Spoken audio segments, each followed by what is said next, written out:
بسم اللہ الرحمن الرحیم الصلاۃ والسلام علیک یا رسول اللہ وعلی آلک و صحابک یا حبیب اللہ اللہ صلی علی محمد و آل محمد۔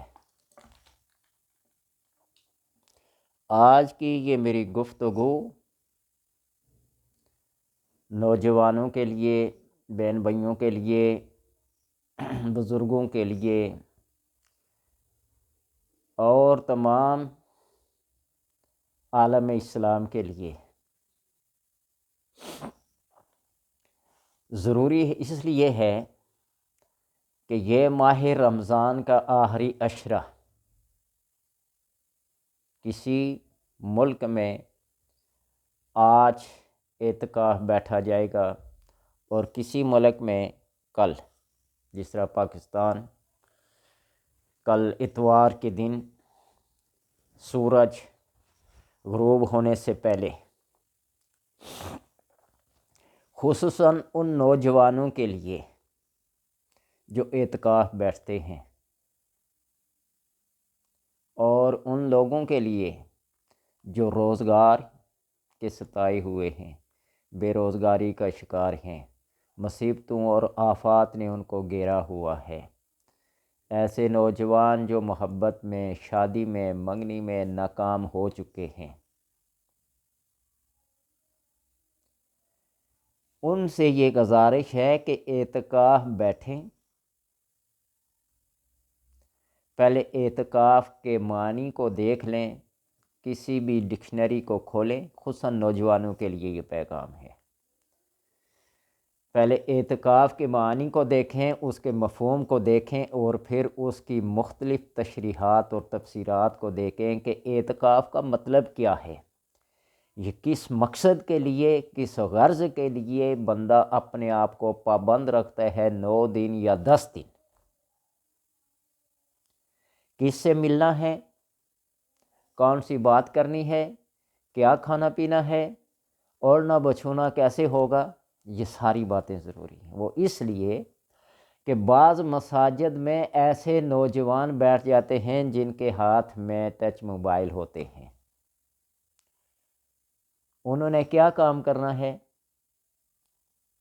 سوشل میڈیا کیا کر رہی ہے، ٹچ موبائل سے کون کون سے کام لیے جاتے ہیں اور کون کون سے لوگ کام کرتے ہیں، ان سے دور رہیں۔ اور اعتکاف بیٹھنے والا ہر بندہ اپنے آپ کو اس موبائل کی لعنت سے دور رکھے۔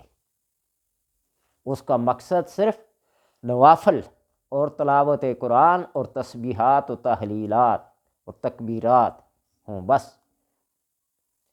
اس سے میں یہ آپ کو بتاؤں گا کہ وہ وظائف جو لوگ کر کر کے تنگ آ چکے ہیں، ان کا کوئی کام نہیں ہوتا، چاہے وہ محبت کی شادی ہے، چاہے وہ محبت ہے، چاہے وہ دشمنی ہے، چاہے وہ عداوت ہے، چاہے وہ لین دین ہے، چاہے وہ کاروبار ہے، دنیا کا ہر معمول اور دنیا کی ہر ضرورت اور ہر پریشانی سے جو بندہ پریشان ہے، ان کے لیے ایک خاص ہے کہ اللہ تبارک و تعالیٰ کے ساتھ اپنے تعلق کو مضبوط رکھو۔ اور میں آپ کو ایک بزرگ کی بات بھی بتاؤں گا کہ جب اللہ تبارک و تعالیٰ کے ساتھ تعلق قائم ہو جاتا ہے کہ وہ دلوں کے حالات بھی جاننا شروع کر دیتا ہے، وہ روح کی گہرائی کے اندر اتر کر پوری کائنات اس کے لیے کھلی کتاب بن جاتی ہے۔ تو لہٰذا نوجوانوں سے یہ گزارش ہے ہاتھ جوڑ کے کہ معمول کا کھانا پینا جو گھر میں کھاتے ہو وہ کھاؤ، اور مسجد کے ادب اور احترام کو ملحوظ رکھتے ہوئے گفتگو سے پرہیز کیا جائے، اور تمہارا مقصد صرف یہ ہونا چاہیے کہ میں اللہ تبارک و تعالیٰ کی رضا کے لیے اور نبی اکرم صلی اللہ علیہ وسلم کی سنت کو پورا کرنے کے لیے بیٹھا ہوں، اور صرف تلاوت قرآن، نوافل، تسبیحات ہاتھ میں لے لے، قرآن پاک لے لے اور جو قرآن پاک پڑھنا نہیں جانتے، اعتکاف بیٹھنے کا ان کو شوق ہے، تو تسبیح ہاتھ میں لے کر صرف بسم اللہ الرحمن الرحیم بسم اللہ الرحمن الرحیم پڑھتے رہیں، صلاۃ و سلام درود پاک پڑھتے رہیں، الصلاۃ والسلام علیکہ یا رسول اللہ پڑھتے رہیں، یا رسول اللہ کی رٹ لگائے رکھیں، درود پاک پڑھتے رہیں بات۔ اور پھر دوسری بات کہ اعتکاف بیٹھنے والے بندے یہ بھی خیال کریں کہ باقی بھی عبادت میں مصروف ہوں گے آپ کے آس پڑوس میں، محلے میں۔ یہ نہ ہو کہ کوئی سریلی اور بے سری آواز میں اٹھ کر لاؤڈ سپیکر کھولیں اور پورے محلے کو کیا کرنا، تنگ کرنا شروع کر دیں۔ ذکر تو سارے کرتے ہیں، رمضان کے اندر وہ کون سا بندہ ہے جو ذکر نہیں کرتا، جو قرآن نہیں پڑھتا، جو تلاوت نہیں کرتا، جو صلاۃ و اسلام نہیں پڑھتا، درود پاک نہیں پڑھتا، تسبیحات نہیں کرتا؟ مجھے بتائیں تمہارے ایک لاؤڈ سپیکر پر آنے کی وجہ سے کتنے لوگوں کے ذکر میں، اذکار میں، تلاوت میں، عبادت میں خلل پیدا ہوگا۔ اس بات کو بھی نوجوان اور بوڑھے بچے جو بھی اعتکاف بیٹھتے ہیں خیال رکھیں۔ اعتکاف کا مطلب ہے اللہ کے ساتھ تعلق کو جوڑنا، اس کے ساتھ ایسا تعلق کہ وہ تمہارے رگوں پہ میں ایسا رچ بس جائے،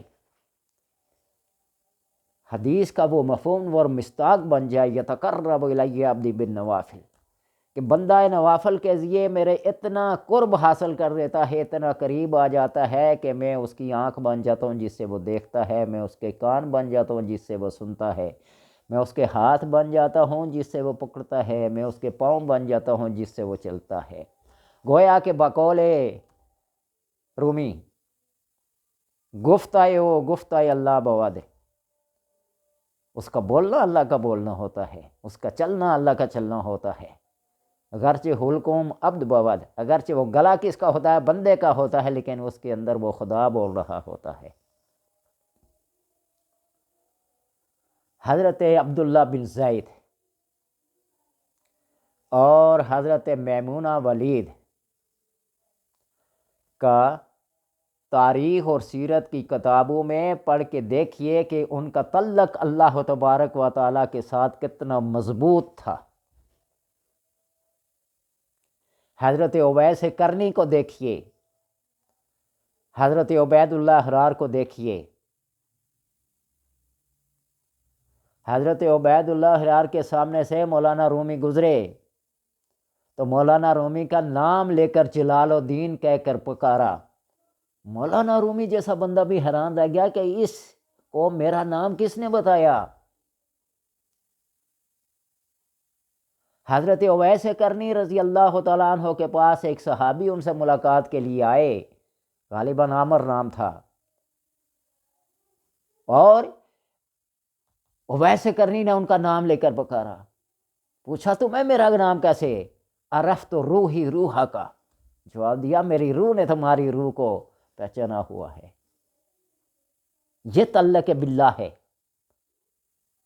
آپ کو یہ موقع ملا ہے اعتکاف بیٹھنے کا، تو آپ اس تلاوت سے، اس قرآن سے، ان نوافل سے، ان تسبیحات سے اللہ تبارک و تعالیٰ کے ساتھ وہ تعلق پیدا کریں کہ اس مسجد میں بجائے نوجوانوں کو بلا کر شراب، کباب اور دیگر چیزیں چلتی ہیں، نوجوانوں کو کیا پتہ، ان کو گائیڈ کرنے والا کوئی نہیں ہے۔ آج کل کی کولڈ ڈرنکس بھی ایسی آتی ہے نا، ان کو پینا شراب پینے کے مترادف ہے۔ بھائی گپ شپ لگانے کے لیے اعتکاف تو نہیں بیٹھا نوجوان آ جائیں گپ شپ لگائیں اور یہ کریں، نہیں، اپنے اللہ کے ساتھ اس تعلق کو پیدا کرنے کے لیے بیٹھے، تو پھر پتہ چلے کہ واقعی میرا اللہ کے ساتھ کوئی تعلق ہے، اس تسبیح کے ذریعے سے، اس تلاوت کے ذریعے سے، ان نوافل کی ادائیگی کی وجہ سے، تاکہ پتہ چلے کہ ہم کسی ذات کے سامنے بیٹھے ہیں اور اس کے سامنے جواب دہ ہیں، ہمارے ہر فعل کو، عمل کو، قول کو وہ سن رہا ہے، دیکھ رہا ہے، اس کے بارے میں ہم سے پوچھا جائے گا۔ یہ خیال کر کے، یہ ڈر اور یہ خوف رکھ کے آپ اللہ کی بارگاہ میں اعتکاف بیٹھیں، نہ کہ گپ شپ لگانے کے لیے۔ اور حسن والدین سے یہ گزارش ہے کہ اعتکاف بیٹھنے والے بچوں کو موبائل نہ دیں، ان کو کوئی مذہبی کتاب دے دیں، مسائل کی کتاب دے دیں، اگر وہ اتنے ہی مطالعہ کرنے کا ذوق رکھتے ہیں، شوق رکھتے ہیں، کوئی اچھی سی تفسیر دے دیں، پھر اعتکاف کا مطلب بھی پورا ہوگا۔ حضرت عبداللہ بن زید ساری زندگی حدیث پڑھاتے رہے، علم حاصل کرتے رہے، عبادت کرتے رہے، شادی نہیں کی۔ ایک دن دل میں خیال آیا کہ اللہ تبارک و تعالیٰ نے جن لوگوں کی یہاں شادی کا کوئی انتظام، کوئی بندوبست، کوئی تقدیر نہیں ہے، تو وہ جنت میں تو شادی کریں گے۔ جو مسلمان مرد و عورت بغیر شادی کے مر جاتے ہیں بحالت ایمان، تو اللہ تبارک و تعالیٰ نے ان کو جنت میں جوڑا جوڑا بنانا ہے۔ تو میرا کیا ہوگا، میری کس سے شادی ہوگی؟ خیال آیا، حدیث کے مطابق سوچا، عبادت کی، رات کو رب سے دعا کی، دعا قبول نہیں ہوئی۔ دوسرے دن پھر کی، پھر بھی قبول نہیں ہوئی۔ تیسرے دن دعا قبول ہوئی، عورت بھی دکھائی گئی، نام بھی بتایا گیا، رنگ و نسل، شکل و شباہت ساری دکھائی گئی، ادھر سے بھی اور ادھر سے بھی۔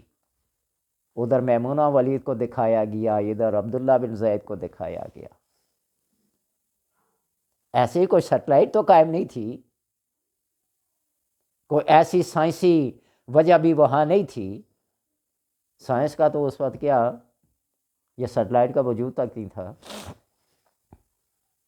چل پڑے، فجر کی نماز ادا کی، سواری لی، چل پڑے، بصرہ جا پہنچے۔ بصرہ کے لوگوں کو جب پتہ چلا، حضرت آپ یہاں بغیر بتائے؟ نے کہا مجھے اتنا بتاؤ کہ کوئی لڑکی میمونہ ولید کی رہتی ہے، حضرت کس کے پیچھے چلی آئے؟ وہ تو پاگل ہے، وہ تو دیوانہ ہے۔ لوگ ہنستے ہیں تو وہ روتی ہے، لوگ روتے ہیں تو وہ ہنستی ہے، وہ پیسے لے کے، وہ اجرت لے کے لوگوں کے کام کرتی ہے، بکریاں چراتی ہے۔ آپ نے فرمایا جو کر دیا بس مجھے اس سے ملنا ہے، مجھے کھاؤ۔ چلو عصر کے بعد بکریاں چرا کے واپس آ گئی، آپ اس سے مل لینا۔ اس نے کہا عصر کس نے دیکھی ہے، گزرتے لمحات کا انتظار کون کرے؟ چل پڑے جنگل کی طرف۔ ہاں خطرناک جنگل ہے، درند ہیں، چرند ہیں، پھار چیل رکھتے ہیں، آپ نہ جائیں۔ نے کہا مجھے راستہ تو بتلاؤ۔ جب وہاں گئے دیکھا واقعی جنگلی جانوروں کا ہر طرف زور شور ہے، اور میمونہ ولید کو دیکھا کہ وہ نماز ادا کر رہی ہیں، اور وہ جو بکریاں چرانے کے لیے لو جا رہے تھے، شیر اور چیتے ان کی رکھوالی کر رہے ہیں۔ جو بکری بھی اپنے ریوڑ سے علیحدہ ہو کر جاتی ہے، شیر اور چیتا اس کو واپس لے آ رہے ہیں۔ یہ فطرت کے خلاف تھا۔ فطرت شیر کی یہ ہے کہ دوسرے جانوروں کو چیر پھاڑ کر اپنے پیٹ کی غذا بنانا، لیکن وہ میمونہ ولید کی اجرت پہ چرانے والی بکریاں، وہ ان کی رکھوالی کر رہے ہیں، شیر اور چیتے اور جنگلی جانور۔ نماز کب ختم ہوئی، کب ملاقات ہوئی، کتنی دیر انتظار کی؟ جب ایک دوسرے کے ساتھ آمنا سامنا ہوا تو میمونہ ولید نے کہا حضرت یہ ملاقات کا وعدہ جنت میں نہیں تھا۔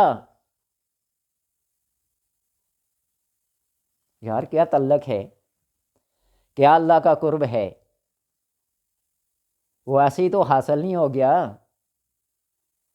آخر اللہ کے لیے کچھ جھکنا پڑا، کوئی نمازیں پڑھنی پڑی، کوئی تسبیحات پڑھنی پڑی، کوئی اپنے ذکر اور فکر اور اپنی سوچوں کو اور اپنے تفکرات کو، اپنے تخیلات کو، اپنے تصورات کو رب کی بارگاہ میں کیا کرنا پڑا، جوڑنا پڑا۔ اللہ تبارک و تعالیٰ یہ کمال دیتا ہے۔ بے شمار ایسے، پورا واقعہ بہت لمبا ہے، صرف میں نے مختصراً آپ کو یہ بتایا کہ جس بندے کا تعلق اللہ کی ذات کے ساتھ ہو، پوری کائنات اس کے سامنے بالکل عیاں ہو جاتی ہے، ایک کھلی کتاب کی طرح ہوتی ہے۔ تو میرے اتنے لمبی چوڑی باتیں کرنے کا مقصد یہ ہے کہ اعتکاف میں بیٹھ کر آپ اپنے وقت کو ضائع نہ کریں، بجائے ثواب کمانے کے عذاب نہ کمائیں۔ اس سوشل میڈیا سے دور رہیں۔ آپ اس میں بڑی بڑی باتیں سنیں گے اعتکاف کے حوالے سے، جس طرح تراویح کے حوالے سے اعتراضات جوابات دیے جا رہے ہیں، اور بھائی نہیں پڑھنی ہے تو نہ پڑھو سرے سے، لیکن جو پڑھ رہے ہیں ان کے عقائد کو گمراہ نہ کرو نا۔ 20 کی بجائے 8 پڑھ رہا ہے، 7 پڑھ رہا ہے، یہ کوئی عبادت ہی نہیں، یہ کوئی نماز ہی نہیں ہے، یہ کیا ہے؟ ایسا تو نہ کہو۔ جب اللہ تبارک و تعالیٰ کی بارگاہ میں 2 رکعت نماز نفل حاجت کے، شکرانے کے، عبادت کے لیے، وہ نماز ہے، نفل نماز ہے، فرض ہے، سنت ہے، جو ہے نماز ہے۔ 20 پڑھنی ہے تو 20 پڑھو، 8 پڑھنی ہے تو 8 پڑھو، لیکن لوگوں کو جو اتنے عرصے سے، اللہ گواہ ہے کہ تقریباً رمضان کا سارا جو گھوم گھوم کے سردیوں میں، گرمیوں میں، بہار میں، برسات میں آتا ہے نا، سارے روزے رکھے ہوئے ہیں، سارے ہر سیزن کے روزے رکھے ہوئے ہیں۔ اور مجھے اچھی طرح سے یاد ہے کہ 76 سے روزے رکھ رہا ہوں، 76 سے، جو مجھے ہوش و حواس ہے۔ اس سے پہلے کوئی 2-4 سال کی عمر میں جس طرح بچوں کا شوق تھا، رکھ لیا تو رکھ لیا، اور اس وقت سے تراویح پڑھ رہا، اور 1982 سے تراویح پڑھا رہا ہوں، قرآن پاک سنا رہا ہوں، اور آج بھی اللہ کا کرم ہے، آج 19واں روزہ ہے، تو 19ویں تراویح تھی، اور میرے 24 سپارے اللہ کے کرم سے مکمل ہو گئے۔ لیکن کبھی یہ نہیں سنا لوگوں سے، علماء سے، تراویح کا 8 تھی، 11 تھی، 12 تھی، 15 تھی، 20 تھی، پڑھو۔ آج یہ اب سے سوشل میڈیا چلی ہے، ہر گھر میں مفتی ہے، ہر گھر میں فقیہ ہے، ہر گھر میں ڈاکٹر ہے، طبیب ہے، دانشور ہے، اسکالر ہے، فلاسفر ہے، سارے بڑے بڑے فلاسفر بن گئے ہیں۔ پڑھو، نوافل پڑھنے پہ کوئی پابندی ہے؟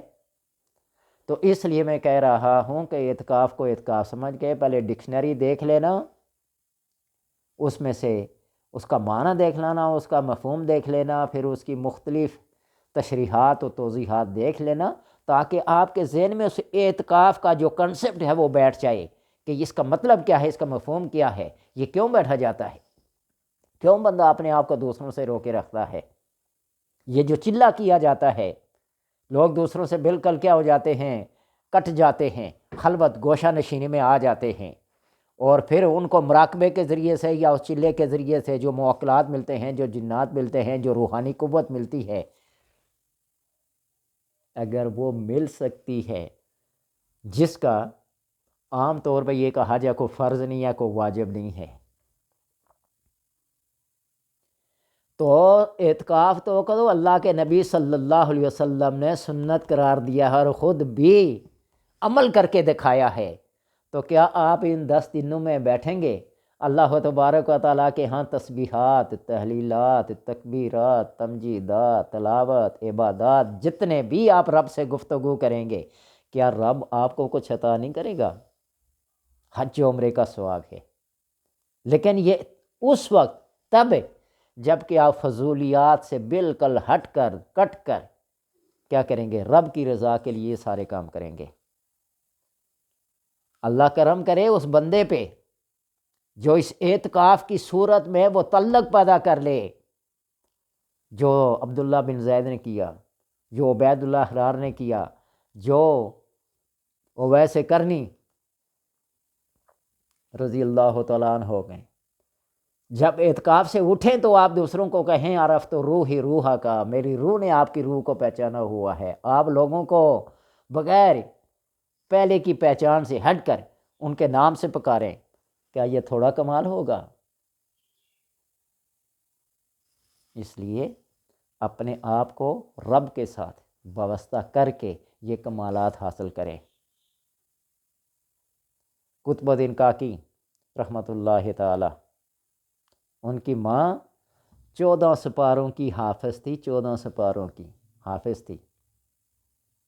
بچہ جب پیٹ میں تھا تو دن رات تلاوت کرتی تھی، اور جب وہ چلنے کے قابل ہوا، بولنے کے قابل ہوا، مسجد میں لے گئی تو قرآن پاک پڑھا تو الف لام میم سے، الحمد سے شروع نہیں گئے، سبحان اللہ ذی اسریٰ بعبدہ سے آگے شروع کیا۔ اچھا، کیا وجہ؟ میری ماں 14 سپاروں کی حافظ تھی، وہ میں نے ماں کے پیٹ میں یاد کر لیے تھے، مائیں اگر ایسی ہوں تو بیٹے ایسے پیدا ہوتے ہیں۔ غوث پاک جب پیدا ہوئے رمضان کا مہینہ تھا، لوگ آ کے پوچھتے تھے سحری کا وقت ہو گیا، افطار کا وقت ہو گیا، دودھ سحری کے وقت پیتے اور پھر افطار کے وقت پیتے۔ ماں ایسی تھی، باپ ایسا تھا۔ کتنے اولیاء کرام، کتنے صوفیاء، کتنے محدثین اور اللہ کے نیک بندے گزرے ہیں جنہوں نے اللہ کے ساتھ تعلق کو پتہ۔ ہمارا تعلق نہیں ہے، ہمارا بھی رب سے تعلق ہے، لیکن وہ تعلق جو خاص قرب والے بندے کا ہوتا ہے وہ نہیں ہے۔ ہم پڑھ بھی رہے ہوتے ہیں اور سوچ رہے تھے پتہ نہیں قبول ہوگی بھی یا نہیں ہوگی، ایسا ہوگا یا نہیں ہوگا، ممکن ہے یا ناممکن ہے، مشکل ہے یا آسان ہے۔ تو اس لیے اللہ تبارک و تعالیٰ سے دعا ہے، میری باتیں اگر آپ کو بری لگیں تو میں معذرت آخر پہ چاہ رہا ہوں، لیکن ان باتوں کو سن کر دوسروں تک پہنچائیں اور دیکھیں کہ جو باتیں میں نے کی ہیں اگر کوئی غلط ہو تو میری اصلاح کر لیں، اگر یہ میری بات صحیح ہے تو اس کو فالو کریں اور اس کے پر عمل کریں۔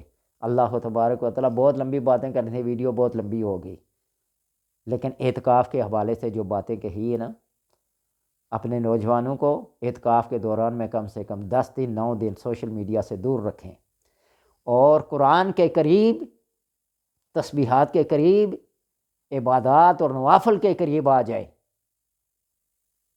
اللہ تبارک و تعالیٰ آپ کے حال پر رحم و کرم کرے۔